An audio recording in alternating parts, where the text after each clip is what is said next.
ദൈവത്തിൻ്റെ അതിപരിശുദ്ധ നാമം മഹത്വപ്പെടുമാറാകട്ടെ. നമ്മളിന്ന് വായിക്കുന്നത് വിശുദ്ധ ലൂക്കോസിൻ്റെ സുവിശേഷം 11-ാം അധ്യായം 17-ാം തിരുവചനം. അവരുടെ വിചാരങ്ങൾ അറിഞ്ഞുകൊണ്ട് അവൻ പറഞ്ഞു, അന്തഛിദ്രമുള്ള രാജ്യം നശിച്ചു പോകും, അന്തഛിദ്രമുള്ള ഭവനവും വീണു പോകും. പരിശുദ്ധ തൃത്യേക ദൈവത്തിന് സ്തുതി. പെന്തിക്കോസ്തയുടെ ഞായറാഴ്ചയിലേക്ക് സഭ അടുത്തു വരുന്ന ദിവസങ്ങൾ. നാം ഓരോരുത്തരിലുമുള്ള ദൈവാത്മാവിനെ നാം തന്നെ നമ്മുടെ പരിശ്രമം കൊണ്ട് പുതുക്കുവാനും നമ്മിൽ കുടികൊള്ളുന്ന പരിശുദ്ധാത്മാവിൻ്റെ സ്വരം കേൾക്കുവാനും അതിനൊത്ത് പൂർണ്ണമായും നമ്മുടെ മനസ്സിൻ്റെ കടിഞ്ഞാൺ ദൈവാത്മാവിന് കൊടുത്ത് നസ്രായനായ യേശുവിനെ നമ്മെ തന്നെ പൂർണ്ണമായും സറണ്ടർ ചെയ്ത് നമുക്ക് ജീവിക്കുവാൻ സാധിക്കുന്നുണ്ടോ?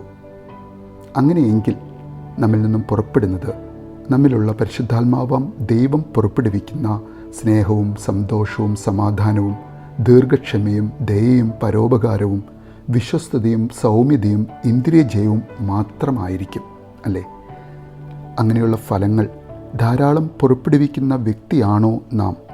എങ്കിൽ നമ്മുടെ ഹൃദയത്തിൻ്റെ വിചാരങ്ങൾ അറിഞ്ഞുകൊണ്ട് യേശുവിന് നമ്മോട് ഇങ്ങനെ ഒരിക്കലും പറയേണ്ടി വരികയില്ല.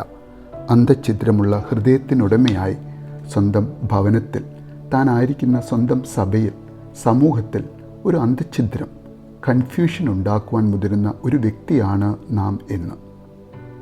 സ്വന്തം ഹൃദയത്തിൽ നിന്നും തുടങ്ങി കുടുംബത്തിൽ, സഭയിൽ, സമൂഹത്തിൽ അസൂയ കൊണ്ടും വൈരാഗ്യം കൊണ്ടും കലഹമുണ്ടാക്കാൻ, വിഭജനമുണ്ടാക്കാൻ നമ്മിൽ ചിലരെങ്കിലും മുതിരാറുണ്ടോ?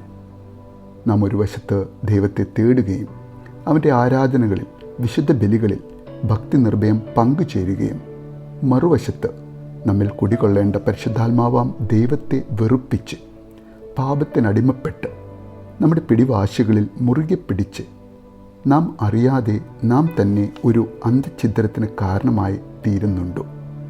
നാം തന്നെ നമ്മുടെ സമാധാനവും മറ്റുള്ളവരുടെ സമാധാനവും കളയുവാൻ, അശാന്തി പരത്തുവാൻ, വഴക്കും വിഭജനവും കൊണ്ടുവരുവാൻ ഇടവരുത്താറുണ്ടോ?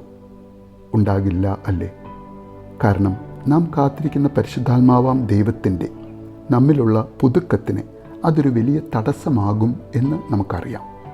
ഐക്യത്തോടെ, പരസ്പര സ്നേഹത്തിൽ, സാഹോദര്യത്തിൽ, കലഹവും പകയുമില്ലാത്ത ഒരു ഹൃദയത്തിനുടമയായി സ്വന്തം കുടുംബത്തിൽ, സഭയിൽ, താനായിരിക്കുന്ന സമൂഹത്തിൽ നിലനിൽക്കുവാൻ പരിശുദ്ധാത്മാവാം ദൈവം നമ്മെ സഹായിക്കണം. സ്വന്തം കുടുംബത്തിൽ സമാധാനം കൊണ്ടുവരുന്ന, സഭയിൽ ആത്മീക ശക്തി കൊണ്ടുവരുന്ന, വിഭാഗീയ ചിന്താഗതി ഒട്ടുമില്ലാത്ത ഒരു സമൂഹത്തിൻ്റെ ഭാഗമായി നിൽക്കുന്ന പരിശുദ്ധാത്മാവാം ദൈവം ദാനമായി നമ്മിൽ നിറയ്ക്കുന്ന ഐക്യവും സമാധാനവും സ്നേഹവും ധാരാളം നമ്മിൽ നിന്ന് പുറപ്പെടുന്ന ഒരു വ്യക്തിയായി തീരുവാൻ നമുക്ക് ആഗ്രഹിക്കാം, പ്രാർത്ഥിക്കാം. നല്ലൊരു ദിവസം നേരുന്നു.